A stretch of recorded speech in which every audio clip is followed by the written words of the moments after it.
Si vous portez beaucoup de fruits, c'est ainsi que mon Père sera glorifié et que vous serez mes disciples. Alléluia. Les disciples de Dieu sont glorifiés en lui.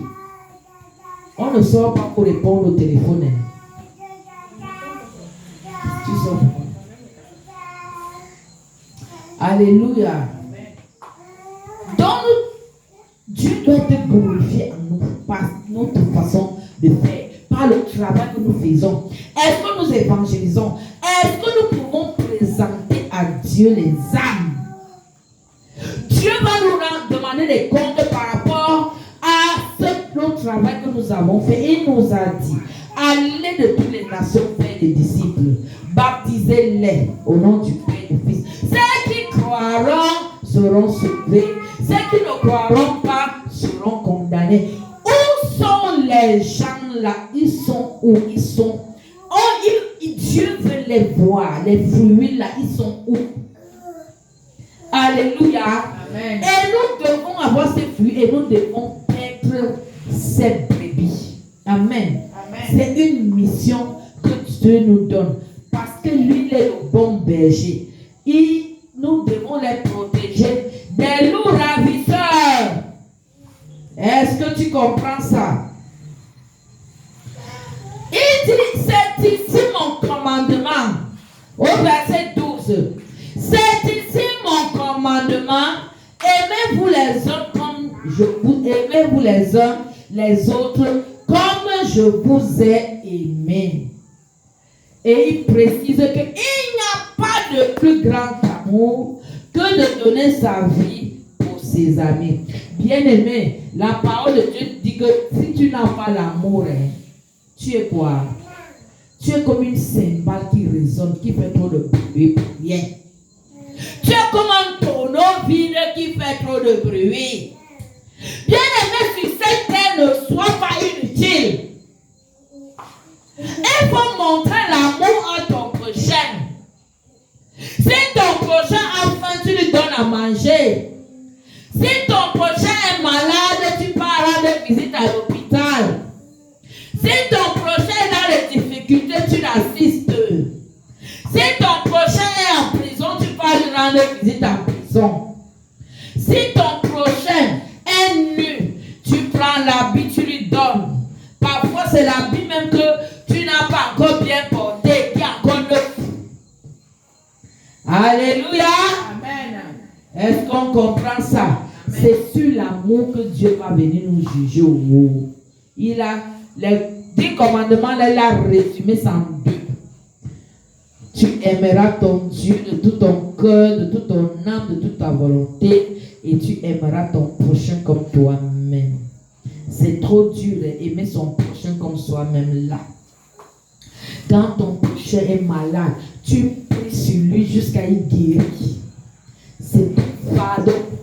Quand il est dans les problèmes, les difficultés, tu prends ça comme ton problème. Quand il a même péché, tu pries pour lui pour que Dieu lui pardonne. Amen. Dieu dit que si quelqu'un tombe, il dit que le juste tombe et cette fois il le relève. Ça veut dire que le juste peut tomber. Si tu constates que ton frère a tombé, au lieu d'aller raconter partout que oh, est-ce que tu as vu ce qu'il a fait? Hey! Au lieu d'aller raconter, prie pour lui.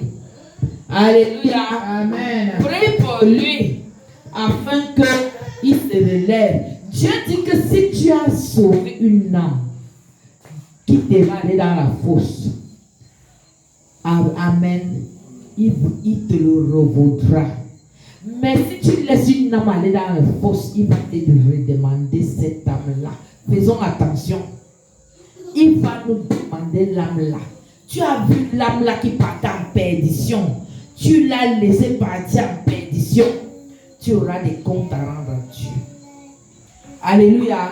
C'est pour ça que nous devons tout faire pour avoir le sceau de l'agneau et non le chiffre de la bête.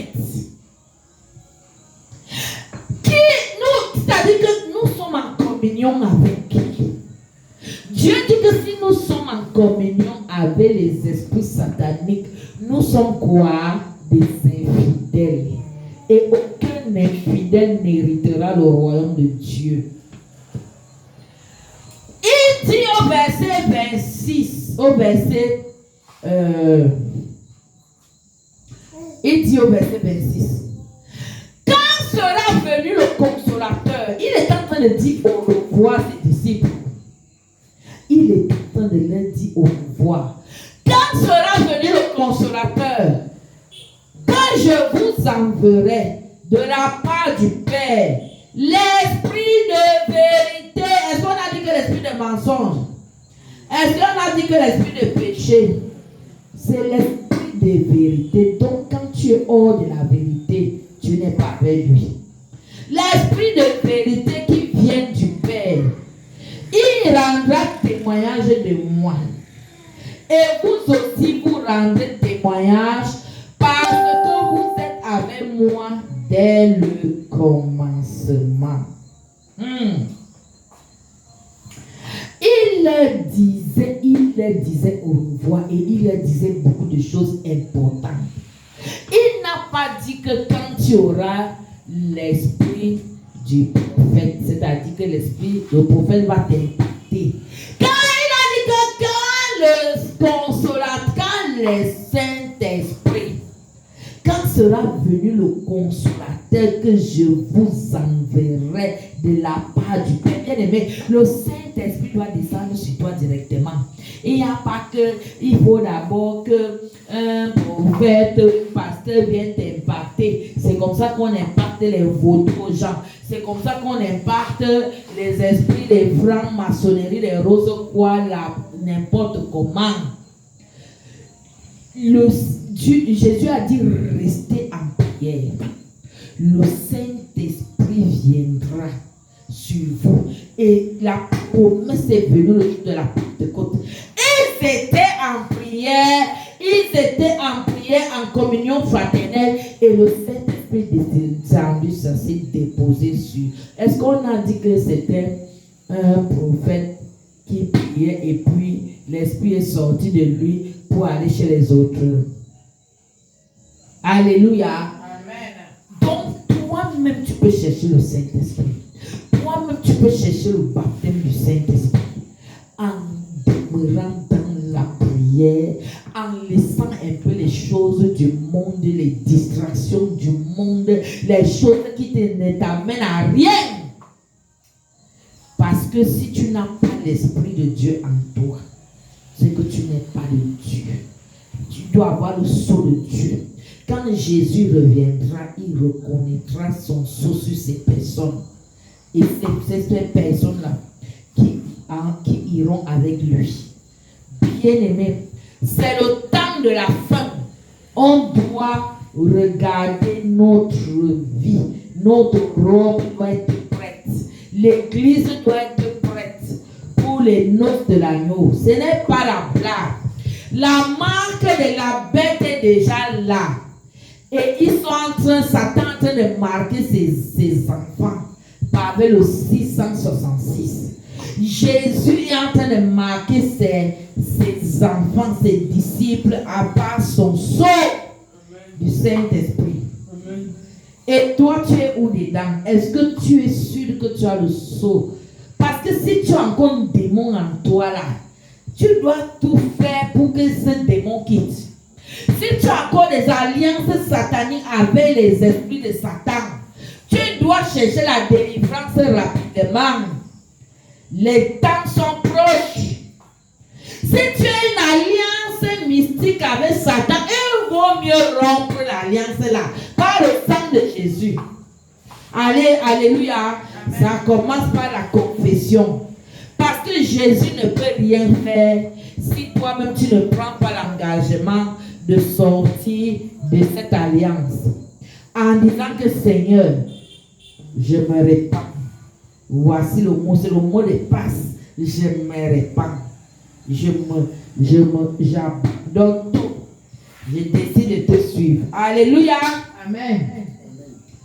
Quand sera venu le consolateur, quand je vous enverrai de la part du Père, l'esprit de vérité qui vient du Père, moi. Et vous aussi vous rendrez témoignage parce que vous êtes avec moi dès le commencement. Et il dit que je vous ai dit au chapitre 16 de Jean, je vous ai dit ces choses afin qu'elles ne soient pas pour vous une occasion de chute. Que je vous avertis de ces choses. Il ne faut pas être étonné. Il ne faut pas que vous tombiez dans la tentation. Je vous avertis moi-même avant de partir. Moi-même si je vous avertis. Et vous allez aussi avertir les autres. Et précise, et vous excluront des synagogues et même les biens ou quiconque vous fera mourir croira rendre un culte à Dieu. Est-ce que tu entends ça? Ils vous excluront des synagogues. Et voilà, dès qu'il est parti, c'est ce qui s'est passé. On a commencé à chasser ses disciples. On dit que quiconque vous fera mourir croira rendre un culte à Dieu. C'est ce que Saul de Tarse faisait. Quand il faisait tuer les disciples, il croyait qu'il rendait un culte à Dieu. Alors qu'il était dans l'erreur. Jésus avait bien prévenu pour que ce ne soit pas une occasion de chute. Donc il savait bien. C'est pour ça qu'il se cachait dans les maisons de prière. Ils étaient comme dans des maisons comme ça. Ils fermaient les portes pour prier. C'était pour ouvert. Parce que si Saul de Tarse venait, il tuait seulement. Et lui croyait qu'il servait Dieu. Exactement comme Jésus est en train de dire. L'heure vient où quiconque vous fera mourir croira rendre un culte à Dieu. Il croyait qu'il faisait bien. Mais il ne connaissait pas ce Dieu-là. Jusqu'à ce que ce Dieu-là, Jésus-Christ de Nazareth, lui apparaît sur la route de Damas, où il était parti en expédition pour tuer à Damas une multitude de chrétiens. Et ils étaient là-bas, ils connaissaient déjà la date. Ils étaient en pleurs, toute l'église était en pleurs pour appeler Jésus. Que Jésus vienne nous sauver, nous voilà qu'on va venir tuer. Alors Jésus a dit que assez c'est assez. Sur la route de Damas, il est venu sur un cheval blanc. Il est venu renverser le cheval de Saul de Tarse. Le Saul de Tarse était parti avec son cheval. Alors, il lui demande qui es-tu? Saul de Tarse voit quelqu'un sur un cheval blanc. Il demande qui es-tu? Jésus lui dit que je suis Jésus que tu persécutes. Chaque fois qu'on persécute un serviteur de Dieu, chaque fois qu'on persécute un enfant de Dieu, c'est Jésus qu'on est en train de persécuter. C'est Jésus qu'on persécute. Et Jésus s'élève pour défendre sa personne. Est-ce que tu comprends? Si tu es vraiment de Jésus, si tu es vraiment de Jésus, quand on te persécute, Dieu t'élève Dieu s'élève dans ta vie. Amen. C'est pour ça que nous devons être en règle avec Dieu. Pour qu'il nous défende. Parce que Dieu ne peut pas venir serrer sa main où il ne te reconnaît pas. Amen. Amen. Donc, il a dit, je suis Jésus que tu persécutes. Et tu sais ce que Jésus qui avait assez. Mes enfants ne peuvent pas pleurer comme ça partout. Oh Jésus, c'était chaque jour Jésus, on veut nous tuer. Jésus, on veut nous tuer. Jésus, non, il est venu comme un soldat avec le jugement. Il a rendu Saul aveugle. Après, il a dit à Saul que continue sur la route de Damas. Là-bas, là, on va te dire ce que tu dois faire. Ces serviteurs-là, non seulement portaient, lui-même ne voyait plus rien. C'est-à-dire que quand tu es orgueilleux comme Saul était orgueilleux, il n'y a que Jésus qui rabaisse. Déjà, le voilà qui est déjà aveugle, c'est les gens qui doivent le conduire. On ne l'a pas rabaissé. Jésus qui rabaisse les orgueilleux, il élève les hommes. L'homme serviteur de Dieu, qui était lui dans son coin, il avait même peur de Saul qui devait venir. c'est lui que Jésus envoie. Va à tel coin de la rue. Il y a un nommé Saul là-bas. Va avec lui à l'église et va ouvrir ses yeux. Voilà l'homme que Dieu élève. C'est lui maintenant qui part faire le travail sur Saul. Il a d'abord dit que hey, celui-là qui veut nous tuer. Jésus dit que non. Il n'est plus le Saul que vous connaissez. Je fais de lui un instrument pour les nations. Il va parler de moi dans les nations. Voilà comment on a fini de travailler sur Saul.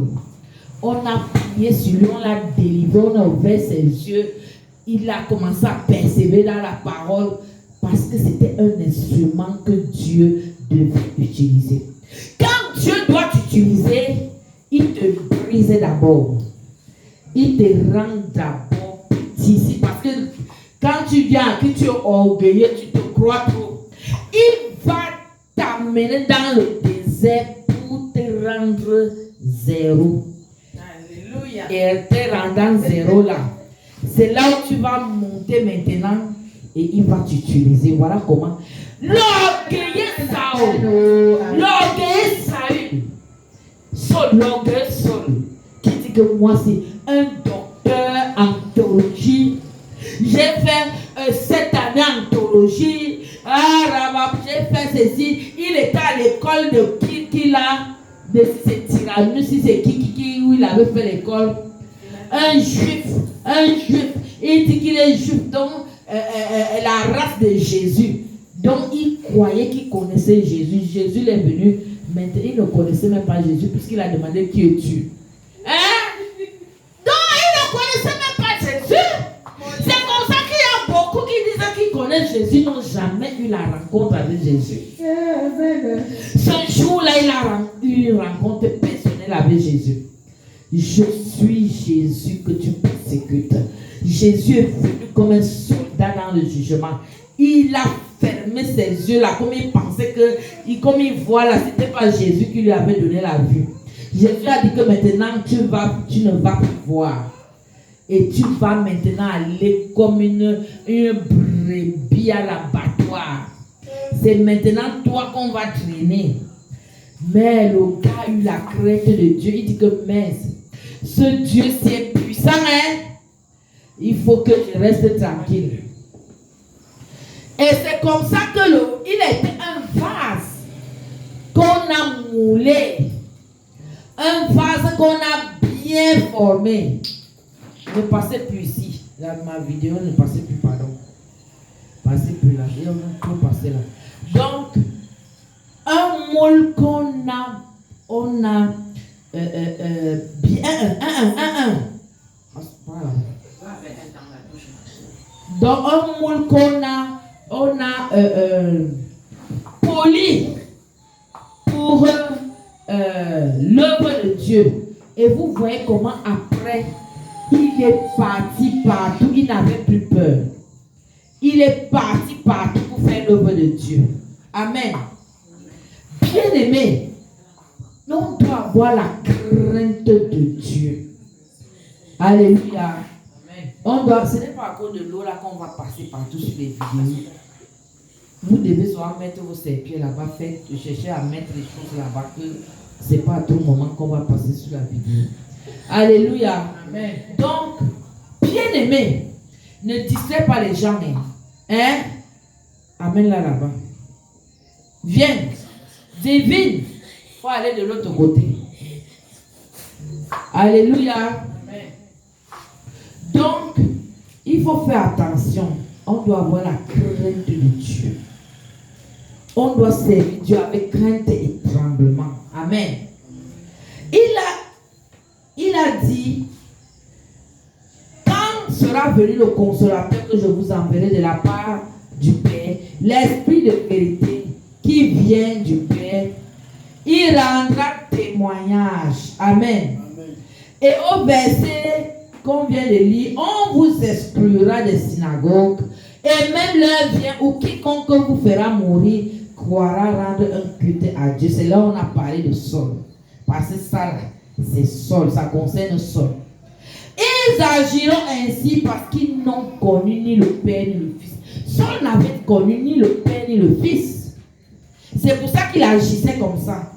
Amen. Amen. Et ils agiront ainsi parce qu'ils n'ont connu ni le Père ni le Fils. Je vous ai dit ces choses afin que lorsque l'heure sera venue, vous vous souveniez que je vous ai dit. Quand c'est arrivé, quand on les tuait là, ils se sont rappelés des paroles que Jésus leur avait dit. Et avec ça, ils pouvaient persévérer. Ils n'étaient pas surpris. Amen. Amen. Ils restaient dans la prière. Et Jésus leur dit, au verset 5, maintenant je m'en vais vers celui qui m'a envoyé. Il est en train de retourner, il est venu faire une mission. Il retourne après avoir accompli la mission. Et aucun de vous ne me demande où vas-tu. Mais parce que je vous ai dit ces choses, la tristesse a rempli votre cœur. Par comme il leur disait au revoir, ils étaient déjà tristes un genre. Cependant, il leur a dit qu'il vaut mieux que je m'en aille.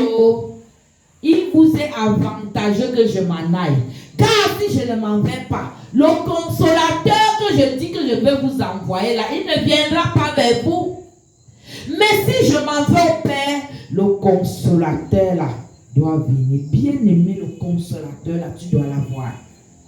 Tu dois t'assurer tous les jours de ta vie que le consolateur est avec toi. C'est très important. Tu dois veiller à ça. Et tu dois faire de lui ton ami personnel. Tu dois entendre sa voix. Il doit te diriger. Si tu n'entends pas sa voix, il y a un problème. Alléluia. Amen. Mais si je m'en vais, je vous l'enverrai. Car, et quand il sera venu, il convaincra le monde. Quand il sera venu, il fera quoi? Il convaincra le monde en ce qui concerne quoi? Le péché, la justice et le jugement. Si le Saint-Esprit ne te dit pas que ce que tu es en train de faire, c'est le péché. Si tu es en train de pécher et tu n'es pas conscient que tu pêches, mon gars ou ma fille, mon frère, tu n'as pas le Saint-Esprit. Le Saint-Esprit doit te convaincre que ce que je suis en train de faire là, ce n'est pas bon. Sinon alors, c'est un démon qui est en train de te pousser à faire ça. Nous devons avoir le discernement. Pourquoi est-ce que je fais ce qui est mauvais? Le Saint-Esprit doit m'amener à faire ce qui est bon. C'est ça qu'on appelle faire le check-up de sa vie et voir que, hey, non, je dois traiter tel domaine. Parce que Jésus est à la porte. Nul ne connaît ni le jour ni l'heure. Nous sommes déjà au temps de la fin. Bien-aimés, nous devons être vigilants. Parce que Satan ne fait que vouloir amener le plus grand nombre en enfer. Est-ce que tu comprends ça? Est-ce que tu comprends ça? Oui. Hey. Aïe, aïe, aïe, aïe, aïe, aïe, aïe. Quand il sera venu, il convaincra le monde en ce qui concerne le péché, la justice et le jugement. Le péché, pourquoi? Parce que c'est ce que Dieu veut traiter dans ta vie. Jésus est mort déjà pour le péché. Jésus a déjà vécu le péché. Il suffit que tu confesses pour que ce péché soit vaincu dans ta vie.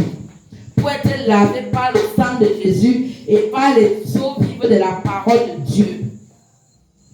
Il va te convaincre de la justice. Pourquoi? Ce n'est pas parce que tu es trop fort ou bien que tu es... Parce que ce n'est pas la grâce. C'est un don de Dieu que Dieu te donne. D'être sauvé. Nous sommes sauvés par la grâce au moyen de la foi. Cela ne dépend pas de nous. C'est un don que Dieu nous donne. À cause de sa justice. Et il va convaincre du jugement. Bien-aimé, tu seras jugé pour ce que tu auras fait sur la terre. Tu vas rendre compte à Dieu. La Bible dit dans quoi? Dans Ecclésiaste. Jeune homme qui connaît ce verset, méfie-toi pendant les jours de ta jeunesse. Il faut savoir que tu rendras compte à Dieu. Jeune homme, réjouis-toi pendant les jours de ta jeunesse. Qui connaît ça? Qui connaît la chanson là? Tu comparaîtras devant. Jeune homme, réjouis-toi pendant les jours de ta jeunesse.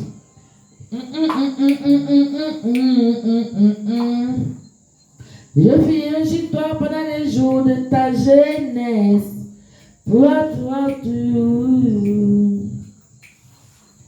Mais dis-toi qu'un jour, tu comparaîtras devant le Créateur. Mais dis-toi qu'un jour, tu rendras compte pour tout ce que tu as fait sur cette terre. Ce sera dangereux ce jour. Préparons-nous. On ne sommes les pèlerins sur cette terre. Mais les gens sont venus d'y croire que c'est leur maison d'habitation. Ils croient qu'ils ne sont pas des pèlerins. Et ils sont là, dans le manger au bois, dans tous les plaisirs de la chair, dans l'impudicité, dans les fornications, les masturbations, les adultères. Ils sont là pleins. C'est les convoitises de la chair. C'est Satan qui est en train de tromper les gens. Dieu dit que tu dois être capable de tenir ton corps en bride. Tu dois être capable de dominer ta chair. Ta chair qui te dit qu'aujourd'hui là, non, je ne peux pas rester sans coucher avec un homme aujourd'hui, coucher avec une femme. Tu dois dire à ta chair que ce n'est pas ce que toi tu veux, c'est ce que moi je veux, ce que le Saint-Esprit veut. Est-ce que tu es capable de tenir ta chair en bride? Voici la question que Dieu te pose ce soir. Ou alors, tu réponds au désir de ta chair, aux convoitises de ta chair. La Bible dit dans... C'est quoi? Je veux qu'on lise. C'est là où le Saint-Esprit est en train de me conduire. Proverbe. Je ne sais pas quel proverbe, mais on va aller là-bas. C'est là où le Saint-Esprit est en train de me conduire. Proverbe. Proverbe. Je vais retrouver ça. Une fille qui est une femme mariée qui est partie au coin de la route. Au bord de la route, elle a trouvé un jeune homme. Elle a dit à son nom, à ce jeune homme-là, viens à la maison, le lit est bien arrangé. Mon mari a voyagé pour faire les publicités adultères. Hey! Aïe, aïe, aïe, c'est quelque part. Ça doit être peut-être 7, Proverbe 7. Regardez si c'est ça. Si c'est 7, c'est à côté de ça. Aïe, aïe, aïe, aïe, aïe, aïe, aïe, aïe, aïe, aïe, aïe. Est-ce que c'est là? Oh, ça doit être 7. Hey, c'est ça, hein. J'ai retenu ça, c'est ça. Proverbe 7. Mon fils, retiens mes paroles et garde avec toi mes préceptes. C'est-à-dire que c'est Salomon, c'est sa mère. La mère de Salomon qui est en train de lui donner les conseils. Elle lui dit que mon fils, retiens mes paroles. Parce que mes paroles, c'est les paroles de Dieu. Parce que je suis en train de te parler de la part du Saint-Esprit. Le Saint-Esprit qui habite en moi là, c'est lui qui me fait dire ça. Parce que Salomon était aussi un cas. 700 femmes, 300 concubines. Hey! Est-ce qu'il a écouté les paroles de sa mère? Mon fils, retiens mes paroles et garde avec toi mes préceptes. Observe mes préceptes et tu vivras. Si tu n'observes pas la parole de Dieu, tu vas mourir. Parce que le diable va t'amener dans ses péchés. Tu vas mourir, consumé par le feu. Garde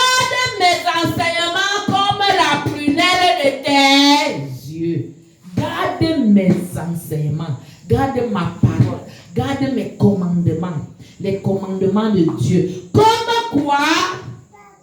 La prunelle de tes yeux. Est-ce que tu peux te séparer de la prunelle de tes yeux? Non. Écris-les sur la table de ton cœur. Ton cœur à la table. Ton cœur à la table. Ton cœur à la table. Est-ce que tu comprends ça?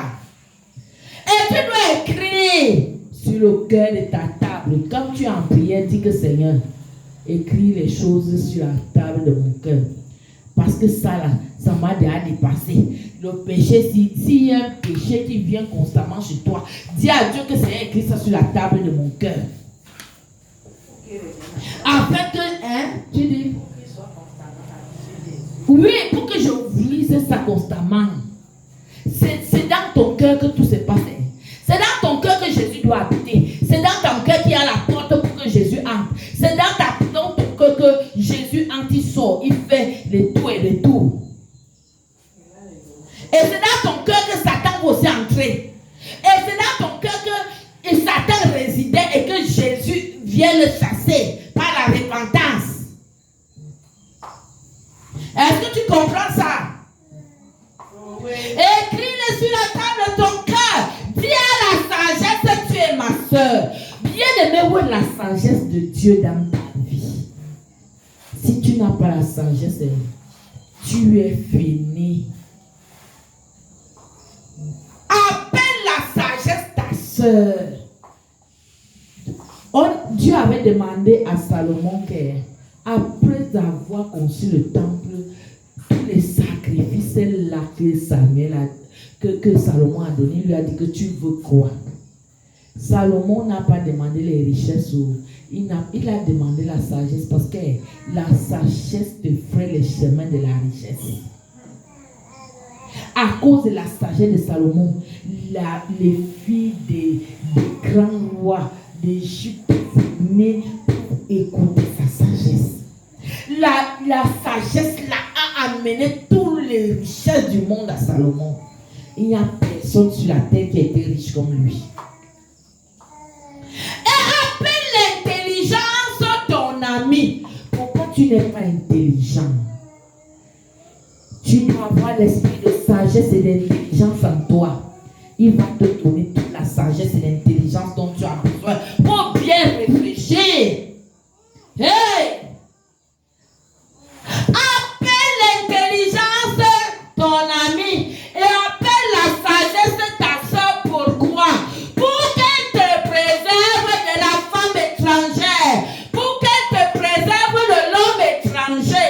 Quand tu ne tombes pas dans son filet pour épouser, pour que ta vie soit détruite. Hey! Est-ce que tu comprends ça? Dieu va te parler comment? Il dit que mon fils n'épouse pas une femme étrangère. Ma fille n'épouse pas un homme étranger. Parce que tu épouses Satan en personne. Quand tu épouses un homme étranger, tu épouses Satan. Quand tu épouses une femme étrangère, tu épouses Satan. Et maintenant, ne viens pas te plaindre. Ne viens pas te plaindre chez Dieu quand tu avais déjà épousé. Tu avais écouté la parole de Dieu. Dieu t'avertit aujourd'hui que tu mets bien ça dans ta tête là-bas. Si tu n'appelles pas la sagesse ton ami, tu n'appelles pas l'intelligence ta soeur, pour qu'il vienne à côté de toi, ton ami doit être à côté de toi, ta soeur doit être à côté de toi pour bien te conseiller et bien te conduire. Pour qu'elle te préserve de la femme étrangère, de l'étranger qui emploie des paroles doucereuses. On a dit quoi? Qui emploie des paroles comment? Doucereuses. Ça, c'est le Saint-Esprit qui est en train de m'envoyer là-bas. Je ne connaissais même pas, je ne sais pas pourquoi. Le Saint-Esprit m'envoie là-bas, que c'est là-bas que tu peux clôturer. Et il m'a donné le verset Proverbe 7. Je ne savais même pas exactement que c'était ça. De l'étranger qui emploie les paroles douces, il y a beaucoup de femmes ici qui utilisent les paroles doucereuses. Le miel sort de la bouche. Les filles de Jézabel ont le miel dans la bouche. Jézabel, même la reine des côtes, elle a le miel dans la bouche. Elle fait tomber les prophètes, les pasteurs, ça c'est vice-versa. Homme comme femme, les hommes qui ont l'esprit de cette reine des côtes, ils font tomber les servantes de Dieu. Fait tomber les prophétesses. Tu vois une prophétesse comme ça, tu ne comprends même plus. Elle est déjà tombée. Elle est déjà sortie avec tel jeu. Ah! Qu'est-ce qui se passe? Elle n'a pas appelé l'intelligence sa soeur. Elle n'a pas appelé la sagesse son ami pour qu'elle l'aide à garder les commandements de Dieu pour mieux obéir. La Bible dit que la parole de Dieu doit être une lampe sur tes pieds, sur ton sentier. Tu dois méditer ça jour et nuit pour savoir comment marcher. C'est une lampe qui doit enlever les ténèbres sur ta. Ça doit te montrer la route où tu passes. Tu ne dois pas passer dans les ténèbres. Et c'est l'homme ou la femme étrangère, c'est les ténèbres là-bas. C'est le sentier qui mène